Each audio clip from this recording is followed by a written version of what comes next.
Ainda como dicas, né, a gente pode dizer o quê?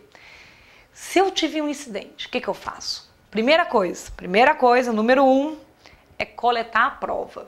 Eu preciso gerar uma evidência de que aquilo aconteceu. Falou mal de você na rede social? Gera um registro eletrônico da tela. Ctrl+C, Ctrl+V, ou o botãozinho lá do print screen, ou gera uma impressão. Aquilo vai ser importante para fazer um boletim de ocorrência ou até mesmo apresentar dentro de uma ação de indenização. Em seguida, entrar em contato com o provedor do serviço. Ele sempre tem um canal de denúncia de abuso para solicitar a retirada do conteúdo do ar. Isso também é importante fazer. Então entra lá, entra em contato, pode ser tanto retirar o conteúdo como alguém está fazendo uso do seu nome, né, como sendo um furto de identidade digital, você poder fazer essa solicitação para o provedor de serviço. Isso está no termo de uso. Se você ler o termo de uso, vai ver que tem lá o canal de denúncia. Além disso, você pode decidir fazer uma notificação eletrônica para a própria pessoa que falou aquilo. Então, na própria página, você posta lá o comentário ou manda o e-mail para o gestor da página dizendo: olha, esse conteúdo é ofensivo, ou isso é uma mentira, eu gostaria que fosse tirado do ar, e se retratasse. Pode ser que outra pessoa diga: pô, desculpa, foi mal, né? Tire do ar. Pode ser que não, que ele diga: eu penso isso mesmo, né? Eu acho isso mesmo, que se dane você. Aí, quando chega nesse ponto, tem que entrar com ação judicial. Aí precisa de um advogado, é importante agir rápido, procurar logo para poder resolver da melhor forma, porque quanto mais aquele conteúdo fica exposto, maior é o dano causado, né? E às vezes não tem dinheiro que pague a esse tipo de situação. E às vezes tem dinheiro que pague, mas a pessoa que está fazendo não tem um dinheiro sozinho, né? Não tem um tostão, não vai conseguir pagar nada de volta para você. Então, pelo menos tentar agir rápido para pedir para tirar o conteúdo do ar. E sendo a empresa, que dica que a gente pode dar para a empresa? A empresa fazer uma cartilha ou atualizar o código de ética do profissional com dicas sobre o uso de rede social. Ele pode até separar uma parte de dicas para uso geral, não importa de onde o colaborador acessa, e uma parte de dicas se usar com finalidade de trabalho, corporativa, que aí inclusive tem que estar autenticado, não pode fazer uso anônimo, né? Por que tem empresas que não liberam o uso? Primeiro, por não saber e não poder ter controle do conteúdo que é colocado ali. Então não sei o que a pessoa vai dizer, então melhor não liberar. Segundo, a pessoa ter uma atitude anônima. E na hora de uma investigação, a gente vai atrás do número do IP. O IP é o Internet Protocol, é o primeiro número para a gente procurar a evidência de autoria. Quando a pessoa acessa de dentro da empresa, muitas vezes o número do IP está no nome da empresa. Então, por causa disso, a empresa fala: poxa, se ele fizer algo de errado para o outro e investigarem, vão parar em mim. Se eu não souber quem foi, sou eu que vou responder como empresa pela indenização.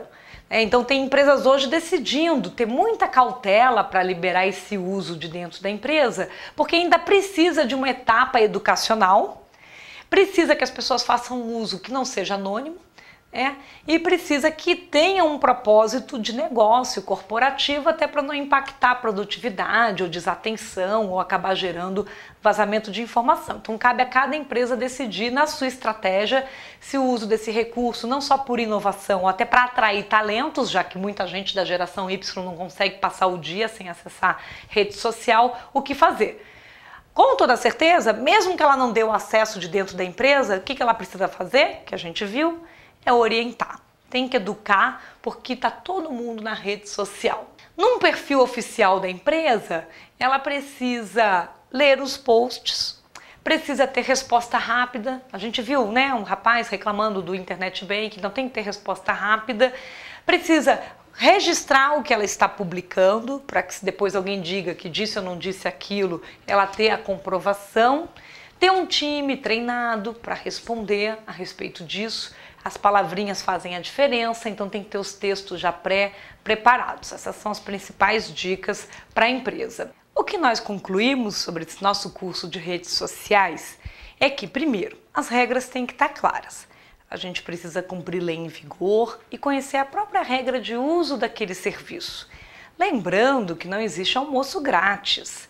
Mesmo esses serviços que se dizem gratuitos, a moeda de troca da sociedade do conhecimento é informação. Então, com quase toda certeza, ele deve dizer: se ele vai usar a sua informação para alguma coisa depois. Então, lembrar de política de privacidade, lembrar de política de segurança de informação é super importante na hora que você vai passar a dar os seus dados para uma outra empresa ou para usar um serviço como é o das redes sociais. A segunda coisa de dica, de conclusão que a gente tem nesse curso, é a importância de usar conteúdos de origem boa, que não sejam de origem duvidosa, né? Aquele cuidado sobre legitimidade, credibilidade da informação. Às vezes você pega uma foto, uma imagem, um vídeo na rede social e na hora que vai usar pode dar problema. Então esse critério de não ser um conteúdo que possa trazer já um risco jurídico intrínseco dentro dele. Sempre cita onde que ele está publicado, autoria, se você souber, se usar gente, né, tiver gente na imagem, ter aquele cuidado que pode dar problema, a gente tem uma interpretação bem restritiva, na dúvida pedir autorização antes ou optar usar imagens que não tenham pessoas. A outra conclusão é a importância de promover relações digitais saudáveis. E para isso, claro que vale a regra de não fazer para os outros que não gostaria que fizesse para você, né? Então, o cuidado com a palavra. A palavra escrita não tem tom. A palavra escrita não tem um sorriso, não tem um contexto. Quando uma piada é engraçada, os dois lados têm que rir.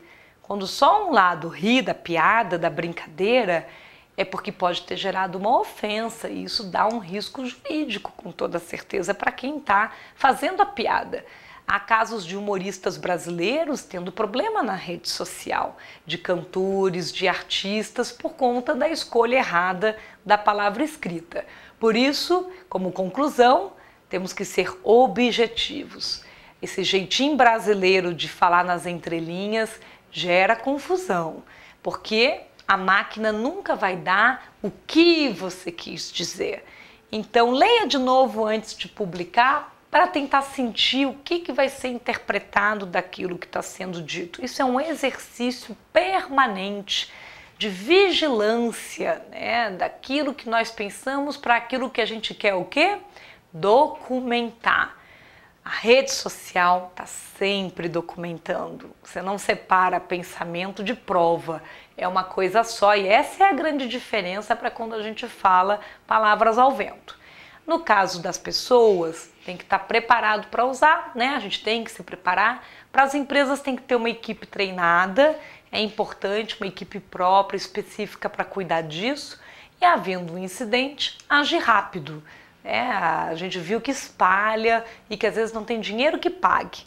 Então tem que se socorrer, agir rápido com aquelas dicas que a gente deu sobre resposta a incidente. Para fechar a nossa conclusão, nosso desafio não é tecnológico, nosso desafio não é jurídico, as leis se aplicam para a internet. Nosso desafio é comportamental, é educação.